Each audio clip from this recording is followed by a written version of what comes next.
বন্ধুরা দেখো, এখন আমরা যাচ্ছি খাঁটি খেজুরের গুড় আনতে। তো খেজুরের গুড় আনা থেকে পিঠে বানানো পর্যন্ত সবটাই তোমাদের সঙ্গে শেয়ার করব।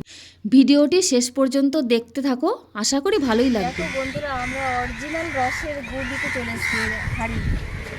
ওই যে উনি কাজ পাচ্ছি কিসের গুড়? খেজুরের গুড়। তো দেখো বন্ধুরা, আমরা চলে এসেছি খেজুর কাকুর বাড়িতে খাঁটি গুড় নেওয়ার জন্য। আর কাকু গুড় রেডি করছে আমাদেরকে দেওয়ার জন্য। গুড়টা খাঁটি কিনা চেক করতে দিচ্ছিল আমাদেরকে কাকু। গুড়টা খেয়ে মনে হলো সত্যি খুব ভালো। গুড়টা খেয়ে তো মনে হলো ভালো, এখন পিঠে খেলে বোঝা যাবে গুড়টা আসলে কেমন।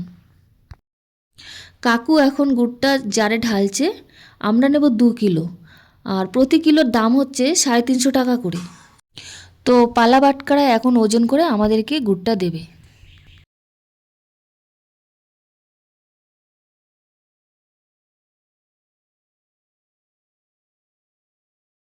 গুড় নেওয়া হয়ে গেছে, তো মা এখন টাকাটা দিয়ে দেবে। জাল দেয় রস, রস জাল দিয়ে তারপর গুড় তৈরি হয়। চারপাশে হাড়ি রাখা আছে। তো কাকুর ঘরে রস রাখা ছিল, আমাদের 3 জনকে খেতে দিয়েছিল। আর আমরা 3 জন 1 গ্লাস করে খেয়ে নিলাম। রসটা খুব মিষ্টি ছিল, খেতে খুব ভালো লাগছিল। গ্রাম অঞ্চল ছাড়া তো আর এসব খাঁটি জিনিস পাওয়া যায় না। পিঠে বানাতে বসে পড়েছি।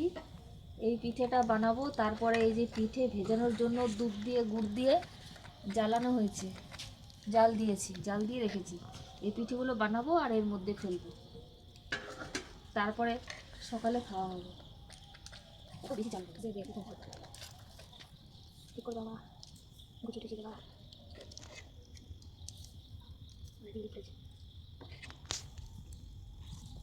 একটু টাকা দেখি, দাঁড়াও টাকা, একটা ছবি তুলবো। ঠিক আছে, সেটা দেখাবো না না হচ্ছে তো, না। কিছু বলবো না। কি বলবো? আমাদের সাইড দিয়ে দিতে হবে না? দিতে হবে। ঠান্ডাটা শোন, আজকে বেশি ঠান্ডা। এই উল্টে বলে না, আজকে বেশ ঠান্ডা। আজকে কথা ঠান্ডা, বলবা তাও। পিঠে বানাচ্ছি, আগুনের তাপ। শীত লাগছে না বেশি, কারণ এই যে আগুনের তাপ লাগছে তাই। বেশি বলছি, সবকিছু আরে এটা উঠে যাবে সব, ঠিক আছে বলো। হয়ে গেছে। আর আমি এই পিঠে এখন গুড় দিয়ে খাবো, খাঁটি খেজুরের গুড়।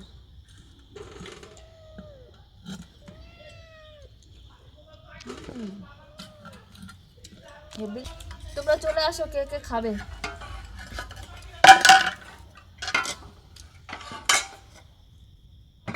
খেয়েছিলাম শুকনো পিঠে গুড় দিয়ে, আর আজকে সকালে খাচ্ছি ভিজে পিঠেটা। খেয়ে দেখি কেমন হয়েছে।